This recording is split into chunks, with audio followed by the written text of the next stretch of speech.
And successful social housing projects rely upon good relationships, good federal, provincial, and third-party partnerships. The Affordable Housing Initiative was one of those partnerships. The unfortunate part is today that that Affordable Housing Initiative requires a provincial partner that's going to actually negotiate with the federal government. And we know what's happening in our politics today is that the Premier and the Prime Minister are at loggerheads because the Premier is launching her provincial campaign against the federal government. I think that's unfortunate. I think it's a disservice to the people we need to help in this community, and that needs to change. So those are the elements that I would start with in terms of trying to fix that crisis and make sure that further families aren't faced with this. Studies also show that between 25 and 50% of our adult workforce in Cambridge relies upon the manufacturing sector to put food on the table and a roof over their head. That's a large number of people, and those people are concerned that their job might be the next one to go. And I don't want to see those families face the challenge of trying to put food on the table without a job.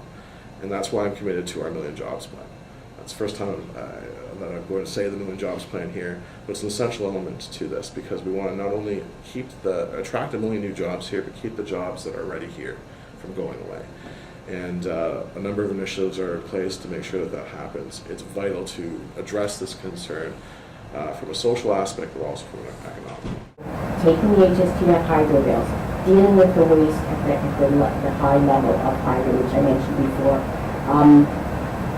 Actually, there's discussion of taking HST off gas.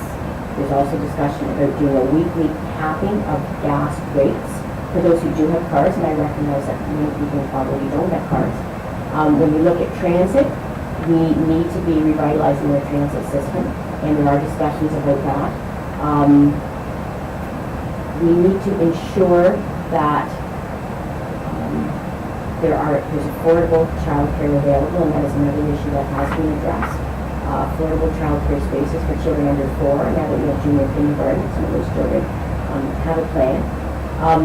We are giving a tax credit to those who have to take care of disabled family members or the elderly, which is lovely. That was in our federal platform.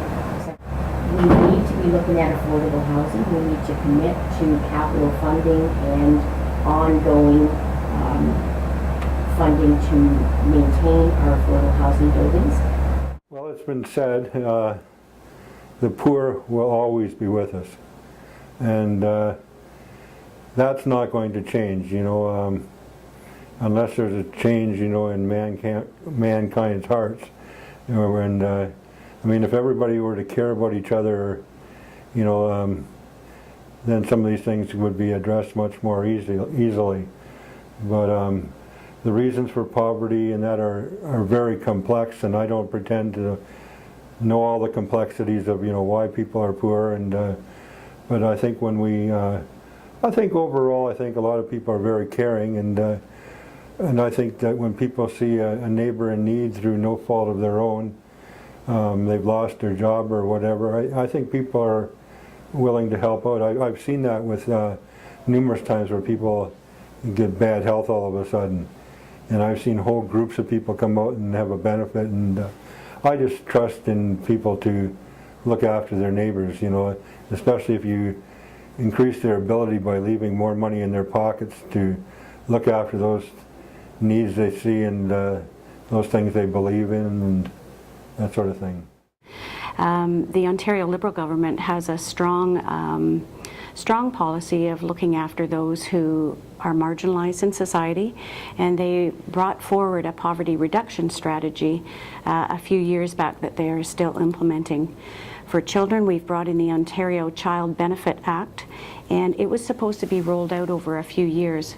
When the economic downturn happened, they actually sped up the implementation program, and then this latest budget that was actually turned down by the PCs and NDPs, there was an extra amount in it to lift more children out of poverty.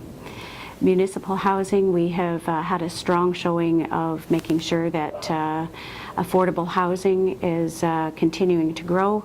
We have more units now in the city than ever before, because housing continues to be a big issue.